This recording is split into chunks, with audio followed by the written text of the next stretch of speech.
Okay, hello po. Ito po muli ang inyong Pinoy Firearms Instructor na gunsmith din naman. At bago ako bumati at magpasalamat ay gusto ko lang munang basahin ang katanungan ni Rafael Villarreal. Sabi niya, "Hi Sir Idol, pa-request naman po pa-review ng Glock 22 Generation 5. Anong mga pros and cons niya at mga issue niya na encounter ninyo sa totoo po ba? Sumasabog daw po ang caliber 40 Smith & Wesson. Thank you sir. New subscriber sir." Okay, ito ay nasagot ko na pero kulang yung aking kasagutan. So ngayon ay dadagdagan ko yung aking kasagutan. Okay, at bago natin yan, ang bibigyan ko ng pansin dito ay yung mga barrel. Mga barrel ang bibigyan ko ng pansin ngayon dito kung paano ninyo iingatan ang inyong mga barrel. So, sasagutin natin yan at bibigyan ko kayo ng mas malinaw pang kasagutan. Gusto ko lang kayong pasalamatan sa patuloy ninyong pagtangkilik ng ating YouTube channel, sa pagla-like at pag-share ng ating mga videos, sapagkat patuloy naman tayo yung dumarami ang mga subscribers. At pasasalamatan ko rin yung mga silent viewers na hindi nag-skip ng ads dahil lumalaki yung ating nakakadagdag yan doon sa ating revenues, na kung saan ang kinikita ng ating YouTube channel ay para sa mga estudyante natin. 6 na mga estudyante na anak ng mga single parent, na mga beneficiary natin na binibigyan natin ng konting allowance para may maibaon sila sa kanilang pagpasok. At maraming salamat din doon sa mga nagpadala dito sa GCash number natin. Huwag po ninyong tawagan yan. Wala po kayong binibintang baril. Nagrereklamo na yung anak ko, daddy.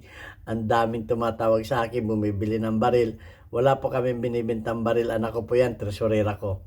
Magtanong lamang kayo dito sa ating YouTube channel ng problema ninyo sa baril, at kung alam ko ay sasagutin natin. At yung mga nagtatanong sa akin sa Facebook, sa Messenger, hindi ko na po kayo kayang sagutin. Dito lamang po tayo mag-usap sa ating YouTube channel. Okay, at special kong pasasalamatan si Noli Peace America ng Virginia, USA. Nagpadala na naman siya ng bagong doon sa ating premier videos. At malaki na ang naitulong sa atin ni Noli Peace America. At ako'y labis na nagpapasalamat sa iyo dahil may puso ka ng pagcha-charity. At ang Panginoon na lang ang bahalang gumanti sa iyo ng maraming pagpapala sa mga kabutihan mo. Okay, yan, at sana marami pa ang tumulong sa atin para gusto ko talaga lumaki pa itong, ang purpose talaga ng aking pag-YouTube channel ay hindi YouTube channel yung pagcha-charity. Hindi ko lang ginagamit yung mga bata para kumita ng pera. Iba yung style ko. Yung aking malit na kaalaman ang ginagamit ko. Okay, so ang gusto kong bigyan ngayon ng pansin ay ang mga barrel ng Glock 40. Kasi dalawa na yung barrel namin na natanggal ito. Natanggal. Napigtas ito. Ito, ang ginawa nung isa naming gunsmith ay winilding lamang yung inilagay. Pagkatapos ay winilding lamang yung magkabilang gilid. So hindi man yan solid. Kaya kung makikita ninyo doon sa doon sa gitna na yon, kung makikita ninyo yon, ay hindi solid ang pagka-welding niyan. Kasi hindi yan root pass. Magkabilang gilid lang. So hindi ko ito nireject ko ito. Hindi to nireject. Kasi nga may posibilidad na ilang putok lang ito, matatanggal ulit ito. At isa pa, parang hindi maganda ang pagka-align nung welding. So, ang ginagawa ko dito ay kamukha nitong isa na to. Ganon din ang kaso nito. Pero ito ay functional na, kagagawa ko lang. Walang bala. Yan. At ang ginawa ko dito ay yung tinatawag na rebuild. Okay, rebuild ang ginawa ko dito. Ano ba yung rebuild? Ang yung mga machinist, alam nila yung salitang rebuild. Kung ito yung rebuild. Yung natanggal dito, hindi na natin ginamit, kundi ito ay winildingan na lamang natin ito, pinataas ito. At ang ginamit natin ditong welding rod ay stainless. Stainless ang ginamit nating welding rod dito dahil ang stainless na welding rod ay makunat. Okay, ang bakal ng ay matigas, sobrang matigas, at ang bakal pag sobrang matigas ay nagiging crunchy. Kaya ibig sabihin malutong. So, ang ginamit natin dito ay welding rod at nirebuild natin yan. Siyempre, hindi ganito ang itsura nito. Hindi ko na pinakita yung pag-welding. Pagkatapos ito ay ginawa natin ito sa milling machine na ito.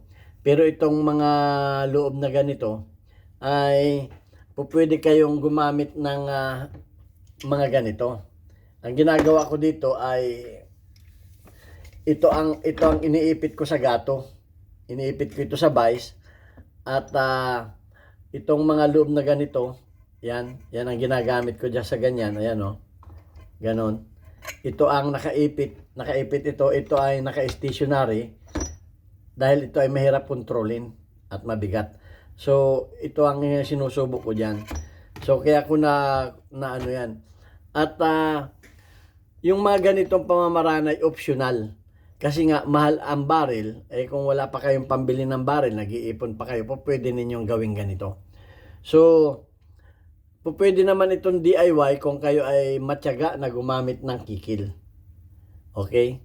Kung kayo ay magaling gumamit ng mga kikil. Kakailanganin ninyo dito ang mga kikil na ganito, na mga needle file, sapagkat kakailanganin ninyo ay itong mga loob na ito ay itong loob na to ay yan ang degrees niyan, yung kikil na yan, at yan ay pwede ninyo. Gayon din itong mga steps na to, basta't yan ay kikil ang gagamitin mo dyan. Pwede rin naman itong makikil, itong mga gilid na to, kasi siyempre pag winelding mo yan, napakapangit ng itsura niyan. So ayan ang ginawa ko dito. At sa katunayan ay na-testing na to. Okay, ang tibay nito ay hindi man 100% na kasing tibay nung Ito ay optional para magamit ninyo pansamantala kung wala pa kayong pambili ng baril. Dahil pag kayo bumili ng baril ay ipaparegistered uli ninyo yung bagong baril ninyo. Okay? So, mas mahirap din ang proseso. Kaya, pwede naman yung ganito. Mga 50 to 75% ang tibay nito kaysa bago. Hindi mo na ito matutumba sa bago. Ako'y nagsasabi sa inyo ng totoo. So, paano ninyo maiingatan ito na wag masira agad? Okay, paano ninyo? Kasi ito ay nakasakay ito dyan. Yan, nakasakay yan dyan. So, kada putok niyan yan ay binabayo ng slide. Ito, binabayo ito ng slide. Nakasalpak ito dyan. Ito, may nakasalpak na bakal dyan. Akala ninyo polymer, hindi nakasira. Bakal yung sinasalpakan niya, nakasakay yan sa bakal na matigas din. Okay, so, ina-advise ko na lagyan ninyo ng grasa itong tapat na ito. Ito, may grasa ang konti ako dito. Lagyan ninyo ng grasa to. O di kay langis na makapal. Ito, lagyan ninyo ito ng, yung mga may glock dyan, makakatulong ito. Lagyan ninyo ng konting grasa dito. Dahil yan ay, yan ang pwersadong lugar. Yan, lagyan ninyo yan dyan. Konti lang dito. Konting lang. Okay? Dyan. Para yan ay, o di kaya ay makapal na langis. Huwag yung mga malalabnaw na langis. Kasi yan ang pwersado yan dyan. Pag recoil niyan, yan ay sumasalpak yan dyan ng mas makakatulong yung grasa. Pero huwag ninyong damihan konti lang. Sa lahat ng mga may glock, yan ay advice ko. Para maproteksyonan ninyo ito. Dahil hindi lang caliber 40 ang napapunggal na ganito. Pwede rin itong mangyari sa ibang mga caliber. At huwag kayong magpapalit ng malambot na spring. Huwag kayong magpapalit ng malambot na spring. So, yung original na spring, kung pang 9mm rin na recoil spring ang gagamitin ninyo.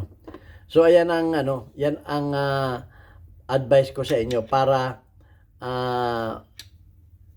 yun lang naman tapat na yun eh. Yun lang naman ang lalagyan ninyo. Makakatulong yan ng malaki.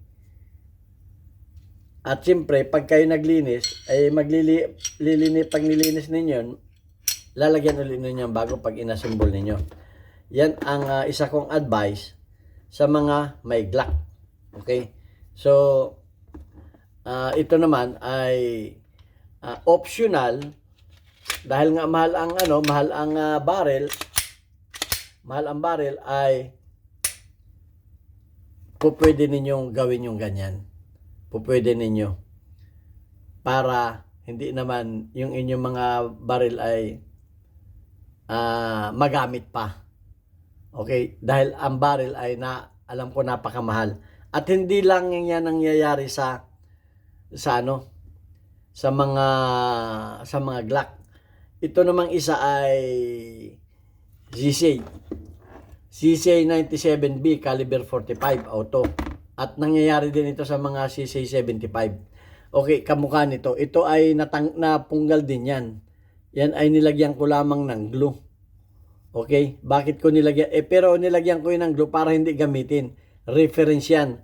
Dahil ito ay ganun din ang kaso. Okay, tingnan natin ang kaso nito. Ganun din ang kaso nito. Pareho ng sa Glock.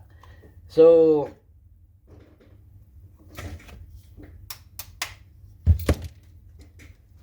tingnan natin yung pagkagawa ko dito. Ganon din ito. Ayan o. Ito. Ayan. So, ang nangyari dyan ay itong isa ay dahil punggal din yan eh. Iglino ko muna para makunan ko ng reference. Makopyahan. Para masukatan ko ng sakto. Ayan. So, ito naman ang sunod kong gagawin at ito naman ang aking kokopyahan. Okay, nakuha na ninyo. So, at ang gumagawa nito ay dapat ay trial and error. Trial and error yan. Para hindi yung banat kayo ng banat, napasubra na yung bawas ninyo. Sayang, magre-rebuild ulit kayo. Kailangan yan ay susukat ninyo palagi. Okay, so ganon din ito. Lagyan na rin ninyo ito ng grasa. Yung tapat na yun. Okay, yun lang tapat na yun. At yun ay makakatulong kasi dyan lagi bumabagsak. Kada putok bumabagsak yan dyan. Kaya ito ay napupwersa. Okay, at kinakailangan naman dito sa mga sisi may shock valve. So ayan ang gusto kong sa inyo para maingatan ninyo ang inyong mga barrel. Okay. Yung mga 1911 napupunggal din yung parang ito yung kung sa 1911 parang ito yung niya, yung barrel link, parang ito yung barrel link niya, pinakang barrel link niya naka-built in. Sa 1911 yung naglalaro naman may pin, minsan napupunggal din yung paano eh. So may nagtanong din sa atin ng ganun, pwede rin yun.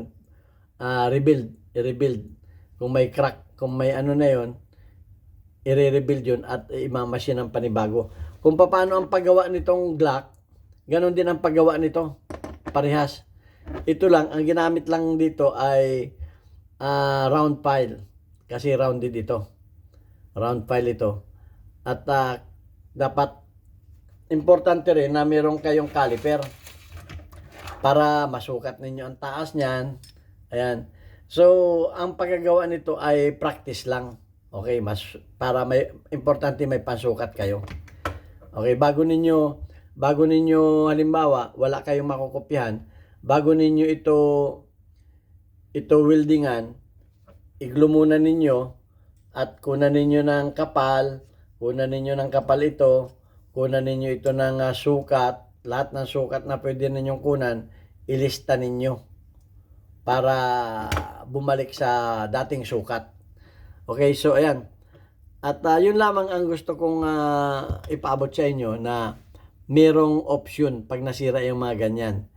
Dahil sa mahal ng baril, ay dapat talaga ingatan natin ang ating mga baril. kada gamit, linis, at bukod sa langis, yung mga parte na ganyan ay makakatulong ang grasa. Believe me.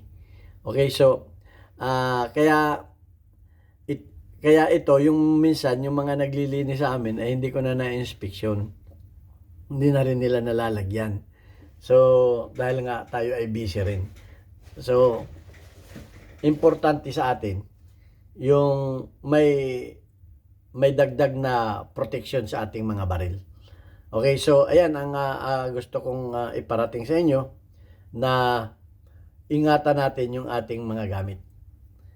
At importante, kung may